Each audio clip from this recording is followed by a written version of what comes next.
মধ্যে আসছে এক মহিলা মাটির চুলার মধ্যে রান্না করতেছে। কুলের মধ্যে একটা বাচ্চা আছে। যখন এই মাটির চুলার মধ্যে আগুন দেয়, লাকড়ি দেয়, আগুন দাউ দাউ করে উপরে হয় উঠে। আর যখন আগুন লাকড়ি জ্বলে শেষ হয় তখন আবার আগুন নিচে যায়। যখন আগুন উপরের দিকে ওঠে তখন বাচ্চাটার গায়ে আগুনের হিট লাগে। তখন মা বাচ্চাটাকে পিছনের দিকে নিয়ে যায়। আল্লাহ রসুল এই দৃশ্য দিকে সাহাবাদেরকে বলতেন, সাহাবা দেখছো মার কত মায়া, মার গায়ে আগুন লাগে কিন্তু বাচ্চার গায়ে আগুন লাগতে দেয় না। বাইরে আমার লক্ষ্য করে শুনুন, ওই মহিলা ডেকে ডেকে বলেন, ওগো আল্লাহর নবী,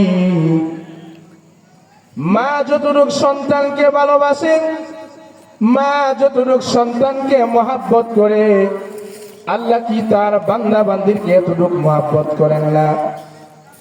আল্লাহর নবী বলে দিয়েছেন, হে মহিলা তুমি কি বললে? মা যতটুক তার সন্তানকে মহাব্বত করে ভালোবাসেন, আল্লাহ তার বান্দা বান্দিদেরকে কোটি কোটি গুণ বেশি, এর চেয়ে বেশি মহাব্বত করেন।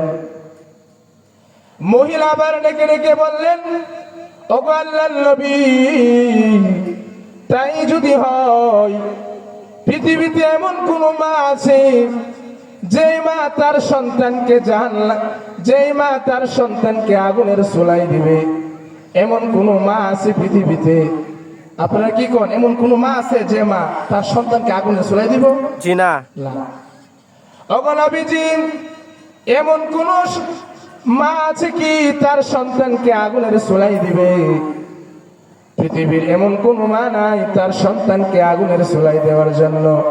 ঠিক তেমনি ভাবে আল্লাহ যদি মার চাইতে কোটি কোটি গুণ বেশি দয়ালু হয়, আল্লাহ কিভাবে তার বান্দা বান্দিকে জাহান্নামের চুলাই দিবে? প্রশ্ন করছে। প্রশ্নটা সহজ না কঠিন? আল্লাহ রসুল পর্যন্ত মাথা নিচু করে চোখের পানি ছেড়ে দিছে। ওগো আল্লাহ, এই প্রশ্নের জবাব আমি কিভাবে দেব? আল্লাহ রাব্বুল আলামিন বলে দিয়েছেন, ওগো নবীজি, আপনি মন ঘাবড়াবেন না। প্রশ্ন যত কঠিন, উত্তর এর চেয়ে সহজ। আল্লাহ রাব্বুল আলামিন জিবরাইল ফেরেশতাকে ডেকে ডেকে বললেন, হে ফেরেশতা, তুমি আল্লাহর নবীর কাছে যাও, আমার বন্ধুর কাছে যা বলো, প্রশ্ন যত কঠিন, উত্তর এর চেয়ে সহজ। আল্লাহ রাব্বুল আলামিন বলেন, আমি যেই সকল বান্দা বান্দীদেরকে বান্দা বলে স্বীকৃতি দেব, ওই সকল বান্দা বান্দীদেরকে আমি জাহান্নামের আগুনে ফেলাবো না। আল্লাহ বলেন, বান্দার জন্য তো আমি জাহান্নাম বানাইছি না। যে সকল বান্দা বান্দীদেরকে আমি বান্দা হিসাবে স্বীকৃতি দিয়ে দিছি, ওই সকল বান্দারা কখনো জাহান্নামে যাবে না, কারণ বান্দার জন্য তো আল্লাহ জাহান্নাম বানাইছেন। এই জন্যই হযরতে আব্দুল কাদির জিলানী রহমাতুল্লাহ আলাইহি, বড় জবরদস্ত আল্লাহর ওলি, বড় আলেম, তিনি বলেন, আল্লাহ, আমি বড় আল্লাহর ওলি হতে চাই না, আপনি আল্লাহ আপনার প্রিয় বান্দা হিসাবে আমাকে আল্লাহ স্বীকৃতি দেন। আল্লাহ